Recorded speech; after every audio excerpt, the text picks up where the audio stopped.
বৈষম্য বিরোধী ছাত্র আন্দোলনে এসে কেউ কেউ এখনও ঘরে ফেরেননি। তাদের খোঁজে হাসপাতালেও ঘুরছেন স্বজনেরা। থামছে না আহাজারি। এদিকে মেডিকেল কলেজের মর্গে কিছু লাশ পড়ে আছে। এসব লাশের কোনো দাবিদার পাচ্ছে না হাসপাতাল কর্তৃপক্ষ।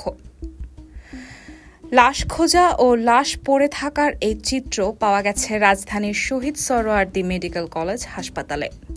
গত সোমবার এই হাসপাতালে গিয়ে জানা যায়, প্রতিদিন কেউ না কেউ হাসপাতালে আসছেন হারিয়ে যাওয়া মানুষ শেষ পর্যন্ত লাশ ঘরে আছে কিনা তা খুঁজতে। অন্যদিকে সেখানকার মর্গে এখনও পড়ে আছে 3টি লাশ। এছাড়া ঢাকা মেডিকেল কলেজের মর্গে 8টি মরদেহ পড়ে আছে বলে জানা গেছে, যাদের নাম পরিচয় জানা যায়নি। শহীদ সোহরাওয়ার্দী মেডিকেল কলেজের মর্গে পড়ে থাকা লাশগুলো হাসপাতালে এসেছে গত 16 জুলাই থেকে 6 আগস্টের মধ্যে। লাশ নিতে কেউ না আসায় হাসপাতালের পরিচালক মোহাম্মদ শফিউর রহমান একটি বিজ্ঞপ্তি দিয়েছেন। এতে বলা হয়েছে, বৈষম্য বিরোধী ছাত্র আন্দোলন চলমান অবস্থায় পরিচয়বিহীন কিছু ব্যক্তির মরদেহ হাসপাতালের হিমঘরে রাখা আছে।